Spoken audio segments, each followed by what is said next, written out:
I thought I'd just start by telling you a bit of my own bias so you can frame what I'm going to say. So someone actually spent the previous talk I gave asking me not being able to guess where I'm from. So I'm actually local, but I came back last year after years overseas. And something interesting is something I'm very passionate about is the last point, which is tell me like I'm 5. I think in this whole area of data science, machine learning, and AI is really tough. I've been studying for, I think, like 7+ years full-time and many more years part-time, and I still think it's very, very hard. So if any of you guys are studying it, please don't suffer in silence and come forward so we can learn together. But also something that is not helpful is using all these large jargon and terms to make things more complicated than they need to be. So I try to write, make the ideas simple, and as a result, I ended up as a top writer in analytics on Quora. So I'm trying hard to maintain that now. This is our team. We have 25 people here in Singapore, and we're always on the lookout for talent. So if any of you guys are interested, please talk to me and all my colleagues after. So our roadmap for today is very simple. I want to do my part to help demystify AI. Then problem, solution, some takeaways, that's all. So this is not meant to be an academic talk, but in studying AI, this chapter 1 of the textbook kind of looks like this. Almost everything you hear about AI maps on these 4 boxes.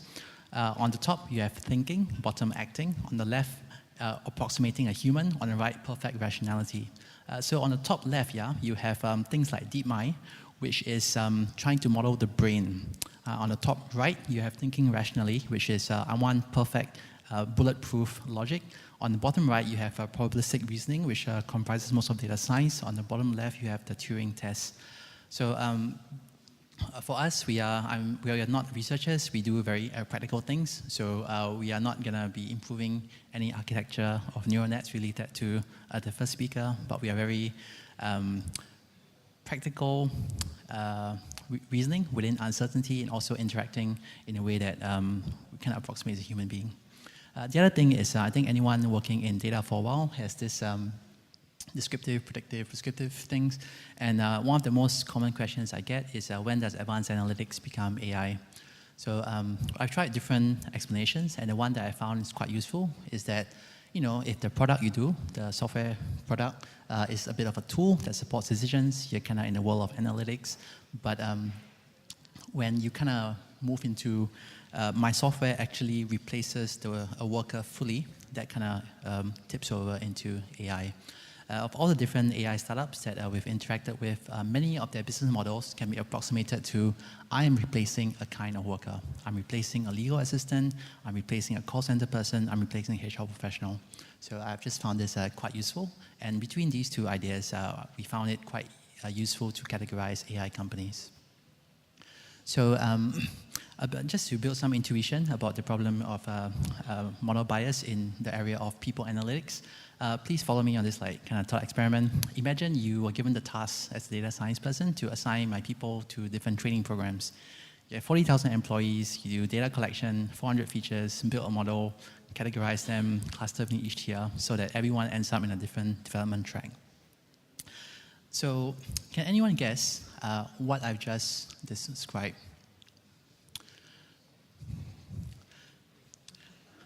So there are 40,000 students in Singapore that enter the school system every year. They take 4 exams of 100 marks. There are 4 streams: normal tech, academic, express, and some special thing, which I obviously was not on. And and you end up in different classes. So I want everyone to just think about their high school experience, and look around your class. If the model was really so good, why is your class so diverse, right? It should be pretty homogeneous by then. Think about questions like, did the model favor one group over another? Did the model use information besides the exams in the decision? And is the model fair? This is basically the big question that we're trying to struggle with today. And then extend that to what if the model was now fully automated, opaque, no chance to ask questions, no chance to intervene. And that basically is the problem that we face today.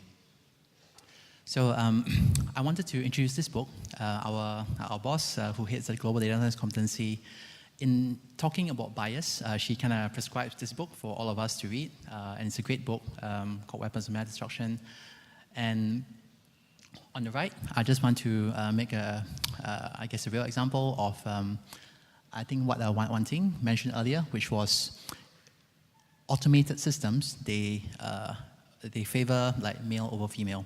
So it was a job ad for a high-paying job, and they showed it to more men than women, and it was statistically significant. And why would this be the case? For those of you guys on your phones, now's your chance. You can actually put CEO into your phone, and this is what I got when I did this a couple of days ago.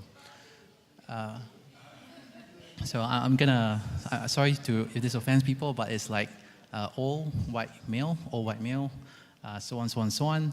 A couple of females, and to kind of add insult to injury, you kind of have a CEO Barbie there.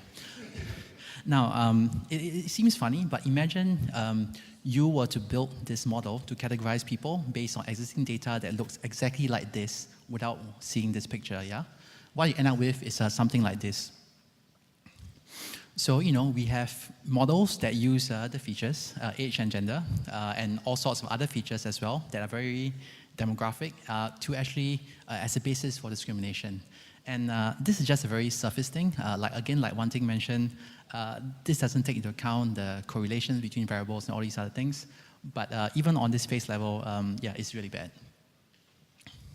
And by the way, I think I should say that, this data set is obviously fake data because just to prove a point, but in our people analytics projects, this is fair game. We see this multiple times. I've seen it myself, that you just do a predictive model, you just close your eyes, throw all the variables in, and then out comes up gender is significant in terms of different things like promotions and pay and these things. So you need to be really careful because it's a real problem. So to wrap up that whole first portion, models do not automatically reduce bias. They might actually systematize it if you just blindly chuck everything in. So I want to just propose something that the different pieces of what we do at work and some of things that we have not used but we are thinking of, and just share it with you guys. I think in very simple language, they kind of fall into, the solution falls into two buckets.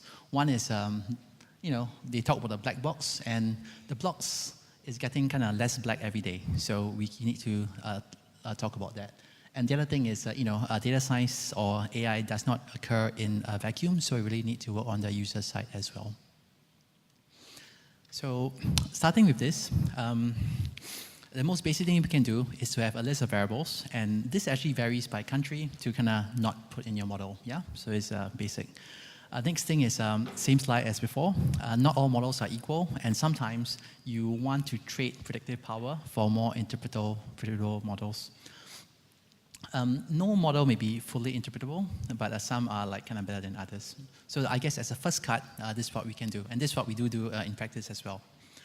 For anyone who has won a Kaggle competition or ranked highly on the basis of an ensemble, we have actually never used an ensemble ever when it comes to trying to explain results.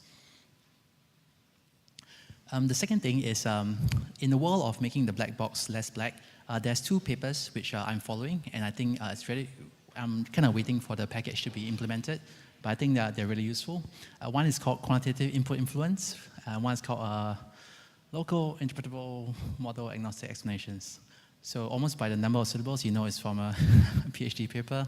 And if you can't, to help me remember, in short, it's key and lime. So here's a key lime pie for all of you guys. So by remembering this pie, you should be able to remember these two papers. Now, how do you actually use this, yeah? So key is kind of used for tabular data. The three things you can do with key is, number one, it actually approximates statistical causal influence, which features drive the model. You may put in 1,000 features in, but sometimes in the end, the model only uses like half a dozen. So that's the first step. Secondly is to help diagnose when you add this feature, what actually changes. If I add the feature of, say, marital status, maybe I've suddenly biased a certain group very badly. And all these things are diagnostics that you want to see. And perhaps the most importantly, at some point for the end user, all this, they don't care. Don't care. what matters is me. Why did you classify me this way? Why did I not get the job? Why did I not get the promotion and such? And I think the model and needs to like man up and kind of explain the individual classification. For non-understandable features, things like images, this is Lime, and what it does is it basically is able to output equivalent of things like superpixels. So this was classified as having an electric guitar because the fretboard kind of makes sense, acoustic because of this makes sense, Labrador because of this kind of makes sense. So it kind of, on face value, you can kind of think of it as a decent model. Whereas this one classified as a wolf on the basis of snow and grass, so you kind of know like this is a really bad model. So even these opaque deep learning models that work on images, they will one day be less of black boxes. And I think we should just be aware of these developments. Okay, something a bit lighter. If for the people who actually use these models, it's actually possible to explicitly state the kind of outcomes you want. And this becomes a bit of almost a very ethical conversation. What does fair mean? I think one of the greatest dangers is when we optimize for profit. If you optimize for profit alone, you will almost invariably get biased outcomes. And to optimize for something else, you need to define what that something else is. So this is actually taken from a Google engineering blog. And if you have, say, 100 people, 50 male, 50 female, and just 10 positions, demographic parity is okay. No matter how good they are, I'll take 5 and 5.